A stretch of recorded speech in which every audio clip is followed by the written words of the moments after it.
I'll read each sentence, and if it is clear, we go on. If it is not clear, we'll discuss it. Okay. But it is quite a few days, about 10 days or so, maybe a little more. So just to give you what Sayadaw is saying in this huge para, one of the biggest chapters of Life Divine, okay, Brahman, Purusha, Ishvara, the same thing taking three different stands at every level of consciousness, okay, or of existence if you want, the values go on changing. Okay, the values that are there in matter are valid only for matter. The values that are there for life are valid only for life. The values that are there in the mind, morality, that is valid only for the mental plane of consciousness. When you go to the spiritual plane, those values go on changing. So spiritually also they go on changing, psychologically also they go on changing. So this is the relativity of the world. Okay, so right from the highest to the lowest. Total freedom from all relativity is absolutely at the highest level. As it keeps coming down in manifestation, little by little, it loses its total freedom and starts tying itself up with features, okay, laws. So finally, at the lowest level in matter, it is completely governed by laws, no freedom at all. That is the reason why physics is possible, because you can say, if I do this, this will happen. If I do this, this will happen. Causality, the law of causality operates 100%. Okay? Not really 100%, maybe 99.999%. Okay? Because even at the atomic level, there is some sort of a peculiar freedom. Okay? Even at the atomic level, but it is 0.00001%. I'll tell you why I'm saying that, because in science also they have seen that can you fix the location, the coordinates, x, y, z coordinates for the horizontal plane and the vertical plane, x, y, z. If you can fix the x, y, z of anything, you know exactly where it is situated in time and space. But the problem in science is that you can't fix, you can fix the coordinates, but you can't fix its speed. Its velocity you can't fix. And then if you fix the velocity, you don't know where it is. So this is the freedom that I'm talking about. Total determination is not possible even at the physical level of the atomic existence. Okay.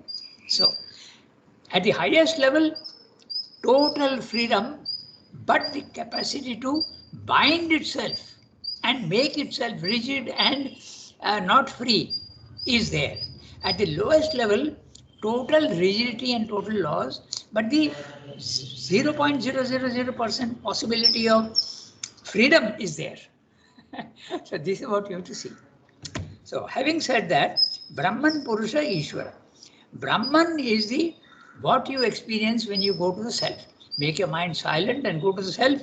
You see, you feel a presence, a self, which is, and what are its characteristics? Normally, the only characteristics you can give to Brahman is infinite, eternal, absolutely featureless, and immutable. These are the main three things that you can recall. In fact, it is so immutable and so real. It is so intangible but so real that the physical world seems to be unreal for you. That's at the level of the self. Mind you, these experiences can be had at various levels also. At the second level, the featurelessness of the Brahman, the infinite featurelessness of the Brahman starts becoming more definite, and you feel that there is a personal aspect to it. That's a Purusha. When you are in the Brahman consciousness, the world seems to be absolutely non-existent for you 90% of the time. So that is the Maya, the illusion of the world. That is number one. Then when you go slightly higher and you start seeing that there is a personality, the personal aspect also is there. You see the physical world as mere mechanical energy. The Purusha is consciousness and the world is mechanical energy. The river is flowing, the wind is blowing, the sunlight is coming, but no freedom. Totally subjected to physical laws. And those laws also can be given in equations. That's what physics is all about. Okay. Now you go to the third level. You go to the third level. So when you are in the Purusha consciousness, you start seeing the physical world as mere mechanical force, unconscious force. But when you go to the third level, you see that is the Ishvara consciousness, or in the Gita you have the Purusha, Purushottama, Uttama Purusha. You see that there is a personal aspect to the divine, but there is also an impersonal aspect to the divine, and there is no contradiction between them. Okay? The personal aspect can enlarge itself and become the universe, and then there are no features, it becomes universal. So when you are in the Ishvara consciousness, you see the physical world as not at all an illusion. You don't see it also as a mechanical force, but you see it as the force of the divine. It is the divine that is operating there, seemingly unconscious, but behind that seeming unconsciousness, there is the consciousness. That is why you see so much of order in the instinct of animals, in the way the plants grow, okay, and how they seek. This consciousness is there at the lower level. This is what he is telling about Brahman, Purusha, Ishvara. Okay. So now we start reading the. I made a brief resume of the chapter. Now we start reading. I read each sentence. Brahman, the reality, is a self-existent absolute, and Maya is the consciousness and force of the self-existence. At the highest level, you have Chit and you have Shakti. Chit is consciousness, and it is experienced at various levels as Brahman or Purusha or even Purushottam. The Brahman is a reality, R cap, absolute reality. Everything else is relatively real. Is the self-existent absolute. Self-existent, it is not caused by anything. It is Swayambhu. It is created by itself. Self-existent, absolute, A cap. When you say something is absolute, it is absolutely featureless, because the moment you give a feature to it, you are limiting it. So the absolute is the total featurelessness. And Maya is the consciousness and force of the self-existence. So this is the first status. In the higher mind, you see you are in the Brahman consciousness, and the physical world is Maya. It is actually a consciousness and force, but you see it as illusion. The power to make illusions at that level. As you keep going higher and higher, you will see that the power to make real forms also appears later on. But with regard to the universe, Brahman appears as the self of all existences, Atman, the cosmic self, but also as the supreme self, transcendent of its own cosmicity. So, this is interesting. The Brahman can be the Atman, the cosmic self, all equivalent words if you want, synonyms. Okay, when you say Atman, it's a self. But when you are talking in terms of the physical world, it can become transcendent of its own cosmicity. In other words, it can take three levels. Okay, the individual, the cosmic, and the transcendent. In the transcendent, there is the world does not exist for you. In the cosmos, the world exists for you, and the entire world is you, but the transcendent doesn't exist for you. And its own transcendent of its own cosmos. And at the same time, individual, universal in each being. So you can have a spiritual experience where you see this Brahman is there, transcendent of the cosmos, but it is there in the cosmos also at the same time, individual, universal. In other words, it is possible to experience this Brahman consciousness everywhere. You can see it in the beyond the universe, transcendent. You can see it in the universal, and you can see it also in the individual. This is the 3-in-1 experience that one can have. Normally, it's only one aspect that you have, not all the three together. But it's possible, so they say. Okay. Maya can then be seen as the self-power, the Atma Shakti of the Atman. So when you are at that level, you see that Maya is not the power to make illusions, but the power to make real forms. Your values have changed when you go to the highest level. Okay. It is true that when we first become aware of this aspect, it is usually in a silence of the whole being, or at the least in a silence within, which draws back or stands away from the surface action. The whole physical world becomes a surface action, and you have withdrawn into your inner being, or when I use the word inner being, it also means a higher being, okay? Because this is beyond, you are in the self. So self is saying, normally it is true, okay? Look at the word, it is true. That means what I have said just now, it is also possible to limit it. That's why I'm saying it is true that when we first become aware of this aspect, when you make your mind silent and your consciousness rises to the self, this is what happens. It is usually in a silence of the whole being. The whole being, or at least in a silence within. There is a difference. So you can feel the whole being will include body, mind, life also. That there is nothing here you are doing, okay? The subtle body, the inner mind and the inner vital is all silent. No vibration, no action at all. Or at least in a silence within. In other words, you can also experience that the silence is there only in the within. Silence means inactivity, immutability. But the physical body is having action, and the vital is having emotions, and the mind also is having thoughts. But these are seen only as small ripples on the ocean of the surface of the surface of the ocean of existence. They are all small ripples which don't make any difference to you. Okay? Whole being, at least in silence within, which draws back or stands away from the surface action. So it goes back and doesn't want to get involved in the action of the body mind level. This self is then felt as a status in silence. It is static.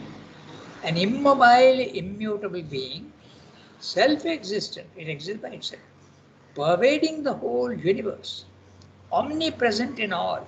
The Brahman is there everywhere. The divine presence is there everywhere. I am using the word divine, but others will say, don't use the word divine. Use a presence which is there everywhere, omnipresent in all, but not dynamic or active. Silently it is there, even in stones, in creatures, everywhere it is there, but not acting. The acting is done by the Prakriti, the force. But the consciousness is there behind, aloof from ever mobile energy of Maya. The ever mobile energy of Maya. Note the word ever mobile. Everything in the physical world is constantly in motion. There is no stability here at all, even at the atomic level. Ever mobile energy of Maya. In the same way, we can become aware of it as a Purusha. This is the second. So first you see the Brahman consciousness, the world is illusion, Maya. The second, the Purusha, separate from Prakriti. Okay, you feel that you are separate from your body, mind, life. He is describing more in detail. It's not that it's a totally different aspect from the first one. The conscious being standing back from the activities of nature. In other words, even we at our level also, sometimes we have an experience, okay, you can feel that, suppose you are having a small tantrum, somebody insults you and you feel insulted and there is a disturbance in the being. Okay? Sometimes the disturbance in the being can become so violent that even the body shakes. I have seen people when getting angry, the whole body is shaking. But the body may not shake, but the vital is certainly disturbed. Okay, and the mind also. So he said, but you are not disturbed in the least. Okay? Separate from Prakriti, the conscious being standing back from the activities of nature. But this is an exclusive concentration which limits itself to a spiritual status, state of complete silence, static, no movement, and puts away from it all activity in order to realize the freedom of Brahman, the self-existent reality, from all limitation by its own action and manifestation. Manifestation is limitation because manifestation is full of features, and when you have features, you are either blue or dark or large or thin, liquid or solid. You are giving features to yourself, and all features limit you. So you want to experience total freedom without any features. So that's what you experience in the Purusha. It stands back and says, I have nothing to do with Prakriti. Okay. But at the same time, it can also feel that no, why should I stand back? It is also my own Prakriti. So that is the third level. Okay. But this is an exclusive concentration which limits itself to a spiritual status and puts away from it all activity in order to realize the freedom of Brahman, the self-existent reality, from all limitation by its own action and manifestation. It is an essential realization, but not the total realization. The second one, okay, is an essential realization, because you are not the body-mind life. You are not the physical world. Essentially, you are eternal, infinite, featureless. So you experience that aspect that you are standing back from the world. For we can see that the conscious power, the Shakti that acts and creates, is not other than the Maya or the knowledge of Brahman. So, if you are wide-minded and not limited in your consciousness, you will see that there is a connection. He is saying it's not the total realization, and the total disconnection between Purusha and Prakriti is not absolutely necessary. That's what he is saying. For we can see that the conscious power, Chit Shakti, the Shakti that acts and creates, is not other than the Maya or all knowledge of Brahman. They are really the same. They are interrelated. That's what he's saying. It is the power of the self. Prakriti is a working of the Purusha, conscious being active by its own nature. Okay? I like to, the idea came into my mind just now, like the Purusha is the manager of a huge manufacturing company, let us say. It is he who decides what he has to produce and how it has to be produced. But actually the production is taking place on the factory floor. The manager is not doing anything. He only gives the orders, and the factory floor is the one doing the work. So they are done by assistant managers and supervisors and all that. So Purusha stands at the highest level, decides what has to be done, and Shakti, the assistant managers or whatever, the power, does the work in the physical world. He himself stands aloof. Okay? That's why the Gita says very clearly, the divine does not create. Okay? It is not the divine that creates. It is the divine who orders the creation, and it is Shakti that creates. It is the universe that is created by the Maya. So he's saying it's possible to experience the Shakti of the divine also is connected. Okay? All knowledge, it is the power of the self. Prakriti is the working of the Purusha, conscious being, active by its own nature. The duality then of soul and world energy, the silent self and the creative power of the spirit, is not really something dual and separate. It is biune.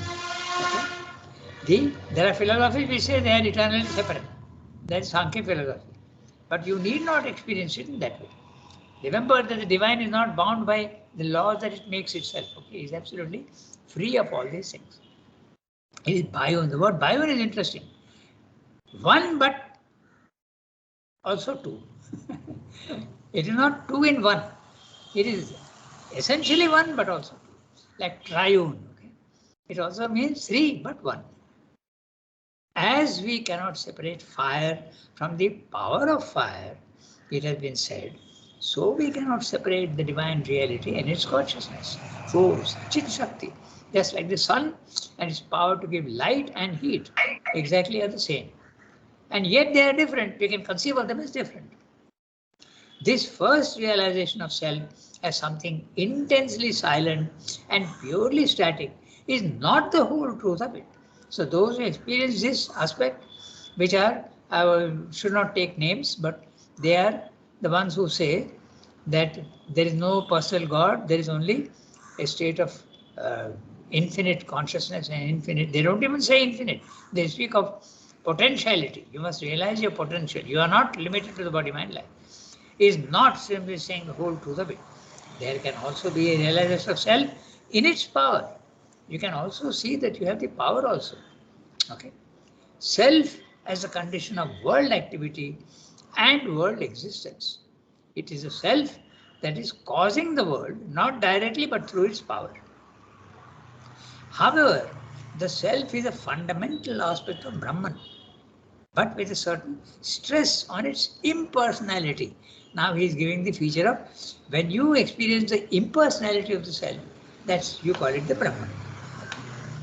But sometimes they use the word Brahman also and they use the word he. Okay, so it becomes personal also. So we must be very careful. We must not have very rigid ideas. Okay? There must be a little flexibility in the mind, okay, to accommodate these different aspects. Nah? So, however, the self is a fundamental aspect of Brahman, but with a certain stress on its impersonality. Therefore, the power of the self has the appearance of a force that acts automatically with the self sustaining it. This is the truth of what happened in the ashram also. Sri Aurobindo is not directly involved in the running of the departments, but he is there supporting Mother in her action, and Mother is the one that directly engaged in the creation of all the departments and all those who have come from outside, okay, those who have come from abroad. When they see the working of the ashram in those days, nowadays we can see some small defects here and there, but that also may be an illusion. Okay, actually it's running essentially very well. We with our limitations, we see defects here and there, but it is running very well. So, but at that time, they used to wonder at the accuracy of all the way the departments are run. They use the word perfection. So, in fact, I can tell you, because I worked in the press for a long time, in all the departments, she used to get daily reports from all the departments. I'll tell you about the press, okay? She used to get reports. What are the works done? How many people are where? Who is in the bindery? Who is in the printing? Okay? Who is in the composing section? She would get reports and she would also ask questions sometimes and sign the register. Okay? Every day that register is to go to her and she is coming. And this is for all the departments. Okay? Slowly the departments have increased. But there used to be in those days, the dining room department was there, the laundry was there, the press was there, the mechanical workshop was there. So many departments were there. Now, of course, many others have come up, building departments and whatnot, okay, and computer departments. Oh, it has increased. So, it is possible to experience Purusha and Prakriti as connected and not necessarily disconnected as in the Sankhya philosophy. That's what he's saying. Okay. Sri Aurobindo's word, not the word. Self is a fundamental aspect of Brahman, but with a certain stress. It depends on what you are experiencing. If you are experiencing only the personality, you come to the conclusion that that's the only reality. Not necessarily true. Therefore, the power of the self has the appearance of a force that acts automatically with the self sustaining it. Okay. And what is the condition? It is a witness. A witness is one who simply looks at the different aspects of things but does not judge. Okay. He is a witness. He has to tell the truth. He has to see things as they are. White is white, black is black. Not that black is bad or good or white is good or bad. No. Just it is features. That is a witness attitude. You are in a condition where you are not judging any values. Okay. And support an originator and enjoyer of its activities. So this also is there. Witness is Sakshi, support is the Bharta. These are the words used in the Gita. Originator, okay, the originator, what's the Sanskrit word? I've forgotten. And then enjoyer, Bhokta, okay. So Prabhu is the one who is the Lord. Originator, he is the Lord.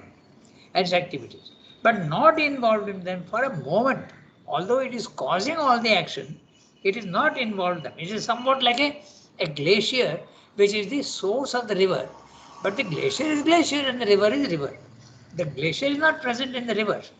It's something like that, okay? So, but not involved in them for a moment. The glacier is the cause of the river, but it seems to be totally different. As soon as we become aware of the self, we are conscious of it as eternal.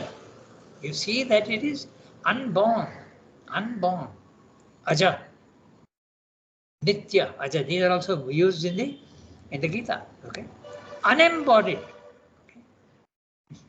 Unembodied, uninvolved in its workings. This is what you experience the self. It can be felt within the form of being. It can be felt. The presence can be there. Form of being. Form of being. So if he's talking of the form means he's talking of material forms. So you can feel it in even stones, in everything material, but also as enveloping it. So you will see it in the individual. Form of being is the individual, but also enveloping it, the cosmic. It is there in the stone, it is there around the stone, and it is there above the stone also, far above. As above it, surveying its embodiment from above, adhyaksha. Okay, so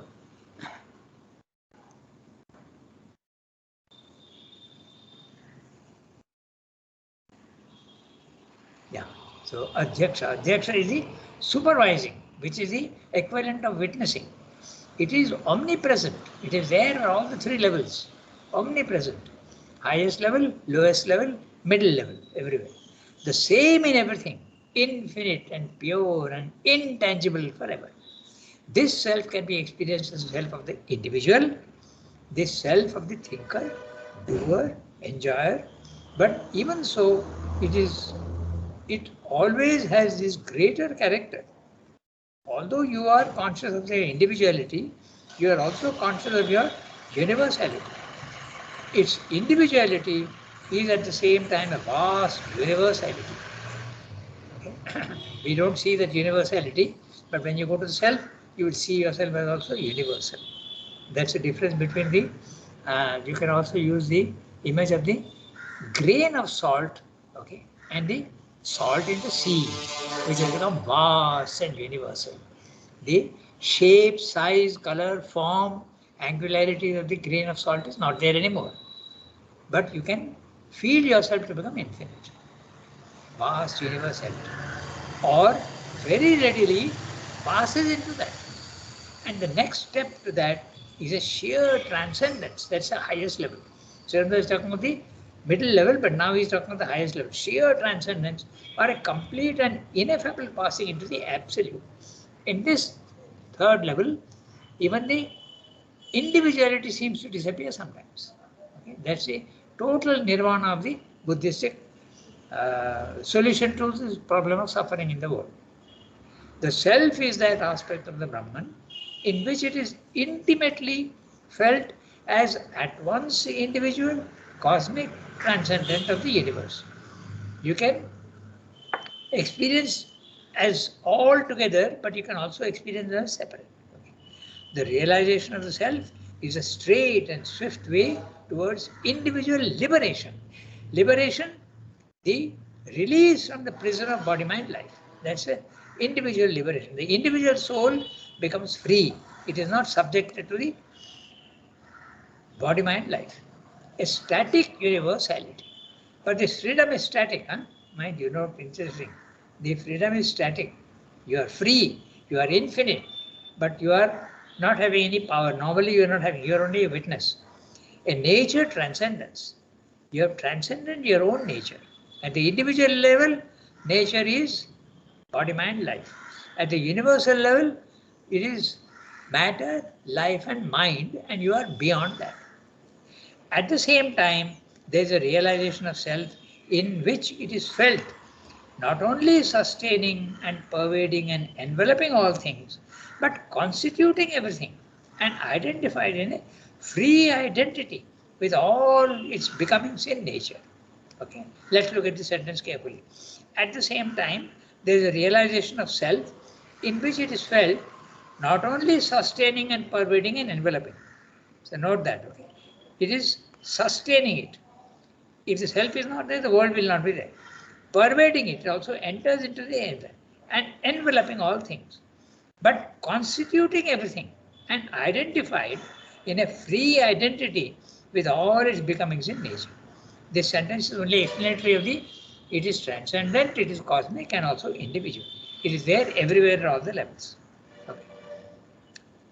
There is no appearance of subjection to the workings of its own power in the universe. This is our condition. There is no appearance of subjection to the workings of its own power in the universe. You feel yourself bound by the necessities of the body, the necessities of the vital, and the necessities of the mind. You don't think so much, but definitely you are conscious that when you want, your body says, I want to sleep, you have to sleep. You are a slave to the body. Okay. So they're saying no appearance of subjection to the workings of its own power. At the physical level, you can be quite conscious that the body is dictating terms to you. When you are hungry, you have to eat. When you are sleepy, you have to sleep. Okay, you are a slave to the body. You don't realize so much about the vital, okay, but the vital also is also like pushing you. Sharanda uses the word, it's a harasser. It harasses you like hell. When the desire comes into the mind, you have to satisfy it. Otherwise, it will go on bothering you. You'll feel uneasy until you satisfy your desire. And the mind, you don't feel less, but mind also is limiting you. Okay? Such as the apparent subjection of the Purusha to Prakriti. To realize the self is to realize the eternal freedom of the spirit. This is what Srinath is talking about, the Brahman consciousness. Then, by 8:25, we have 15 minutes, so we can read the next para. It's also one page, but now he comes to the Purusha. He has described the Brahman consciousness, which is impersonal, but now the Purusha is the personal aspect of the Brahman. So that's what we'll read now. So decide quickly who will read and read. Gitanjali, yes. Go ahead.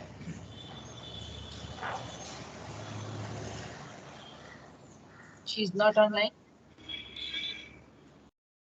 Then Jyoti Anand. Yeah, Jyoti, if you are there, unmute. I am online. Okay, Geeta can read. Yeah, but Okay, Geeta, read. One para, one page. I think I'll read the next one. Next one, it may not come today because it's one page. Okay, so anybody else? My this Life Divine suddenly closed. I see it online. So my Adobe just shut down. So if you give me a minute, I'm just opening it. I understood. So either Archanadi or Yasmin can read. If you want, okay, I'm reading, Ragada. Can I have the page number? Give her the page number on the CWSA. 362. Okay, Archanadi? I'll read? Okay. Yeah. The conscious being, Purusha, is the self as originator, witness, support, and lord and enjoyer of the forms and works of nature. As the aspect of self in its essential character, transcendental, even when involved and identified with its universal and individual becomings, so the Purusha aspect is characteristically universal, individual, and intimately connected with nature, even when separated from her. For this conscious spirit, while retaining its impersonality and eternity, its universality puts on at the same time a more personal aspect. It is the impersonal personal being in nature from whom it is not altogether detached, for it is always coupled with her. Nature acts for the Purusha and by its sanction, for its will and pleasure. The conscious being imparts its consciousness to the energy we call nature, receives in that consciousness her workings as in a mirror, accepts the forms which she, the executive cosmic force, creates and imposes on it, gives or withdraws its sanction from her movements.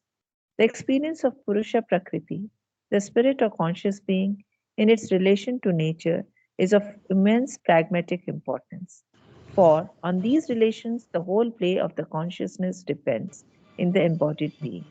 If the Purusha in us is passive and allows nature to act, accepting all she imposes on him, giving a constant automatic sanction, then the soul in mind, life, body, the mental, vital, physical being in us, becomes subject to our nature, ruled by its formation, driven by its activities. That is the normal state of our ignorance.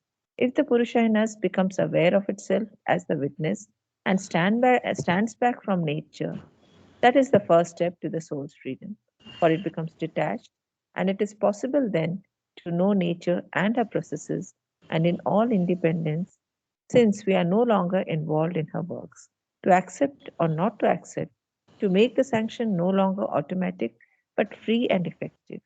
We can choose what she shall do or not do in us, or we can stand back altogether from our works and withdraw into the self-spiritual silence, or we can reject her present formations and rise to the spiritual level of existence, and from there recreate our existence.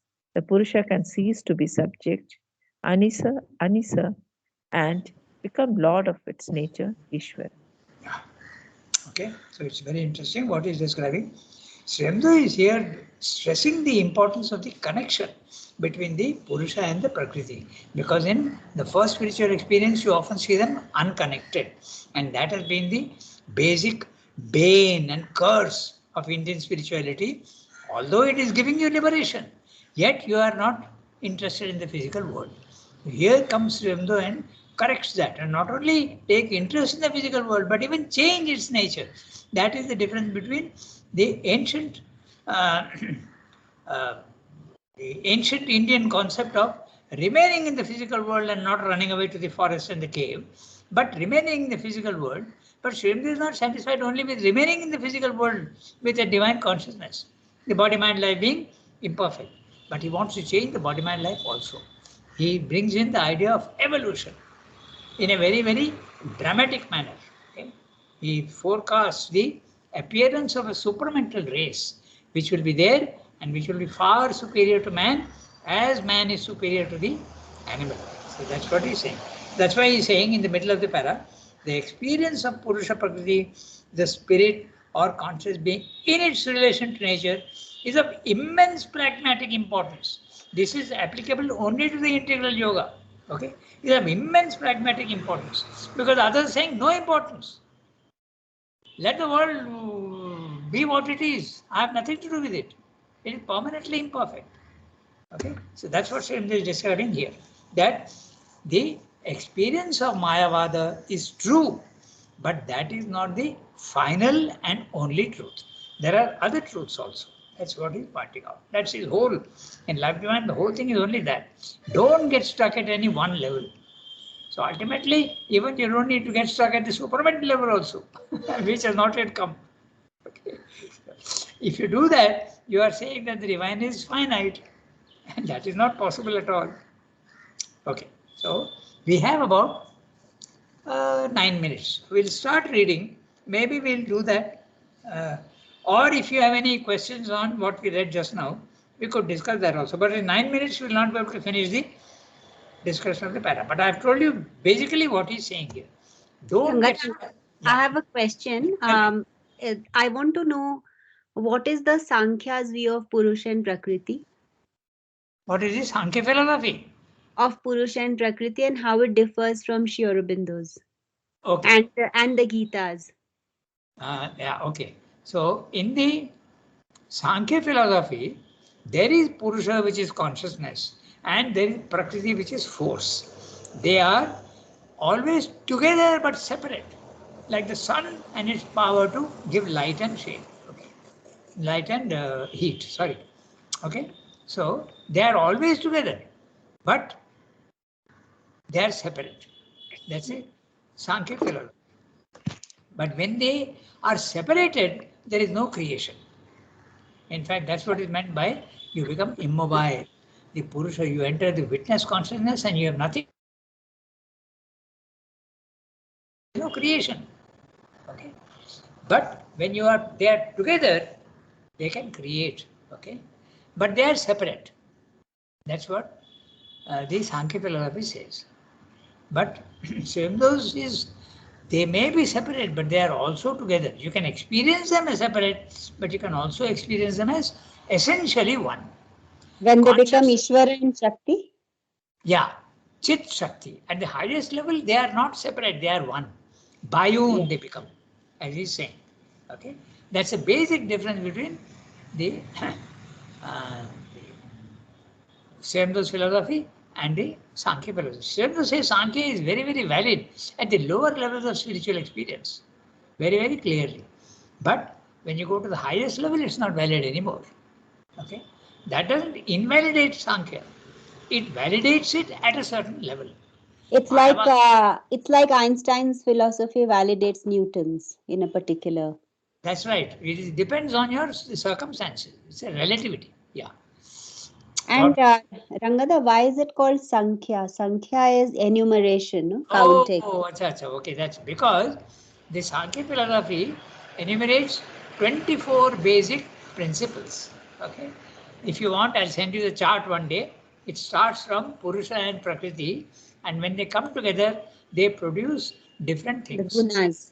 Yeah, and Three then you have gunas. the 5 senses and the 5 elements, and you go on separating. And the 5 senses, there are physical senses and there are other senses. This is a concept which is not there in the West, it is there in India.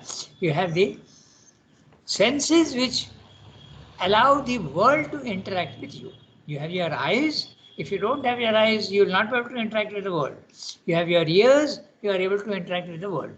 Or rather, I'll put it this way, all the 5 senses, ears, nose, skin, okay, eyes, ears, nose, tongue and skin are allowing the physical world's existence into yourself.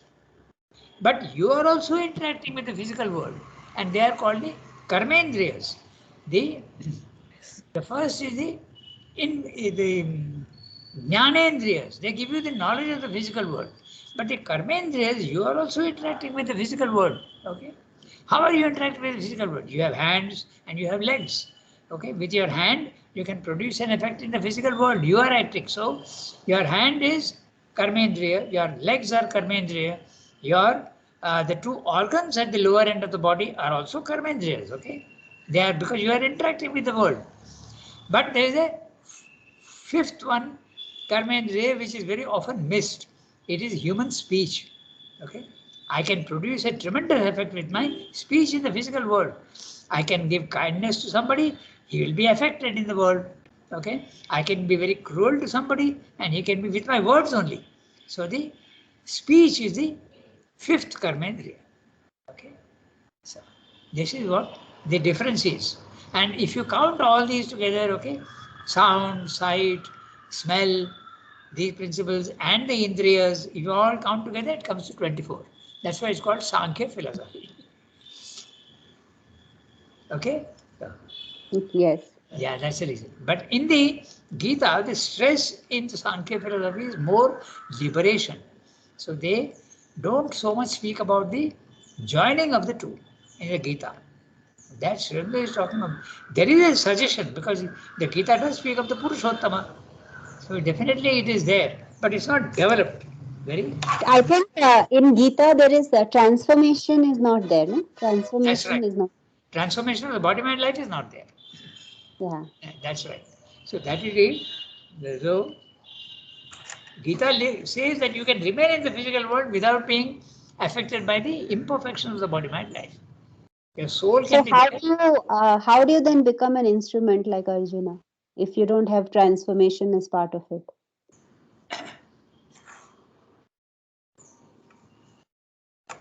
No, you can even your imperfect instruments, you can be part master, na? Okay. Even in the physical world, you have so many instruments which are not full, na? Even my The integral transformation is not there. Yeah, that's right. Okay. Yeah. I can use a spade, which is very, very imperfect, but I can use it. I can use my computer, which is also not absolutely powerful, but I can use it. I'm master of my computer. I'm master of my spade. Okay. And All that right. is why I think your time is up tomorrow. Yeah, that's right. So we'll stop here today. We've got 2 minutes more. Archana is typing and she's putting where we have to speak. Okay. So Since we have 2 minutes, can I say that because that integral transformation was not the aim, that is why Arjuna, after once he was the instrument, but after the war was over, he was not even able to lift the Gandiv. that's right. He had to come down. Yeah, that's right. Okay. So can I bid au revoir to everybody and have a nice day? I'll try and send to Shilpa and Yusuki. I'll send consciousness. I'll try just now. I got 2 minutes. I'll try. Okay. Please send to Merci Arjun. beaucoup. Au revoir, everybody. Thank you, Rangada. Thank you, Rangada.